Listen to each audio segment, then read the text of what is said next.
In this demo, I'm going to show you how to send your tokens from Coinbase, a centralized exchange, to Zerion, your self-custody wallet. First, you'll need to have your Zerion public wallet address. Remember, that is like your email address. You'll need to share your public address in order to receive tokens, just like you need to share your email address in order to receive emails.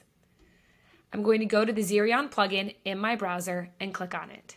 Left, you'll want to click on the two boxes next to it, and that will copy your address. Then you'll select Send and Receive in the top right of your Coinbase account. Then you'll click on To in the bottom and paste your public address. Next, you'll enter in the amount of tokens you want to send from Coinbase to your public wallet. You can either enter an amount or hit max. Today, I hit max because I'm going to send everything from Coinbase to my Zerion wallet. Once you've confirmed you put in the right public address and the right amount of tokens, you can select Send Now.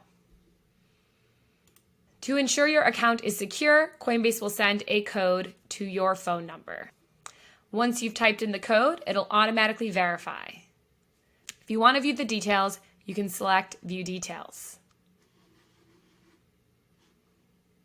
To confirm your tokens made it to your address, open the Zerion wallet in your browser. And there they are. And that is how you send tokens from Coinbase, a centralized exchange, to Zerion, your self-custody wallet.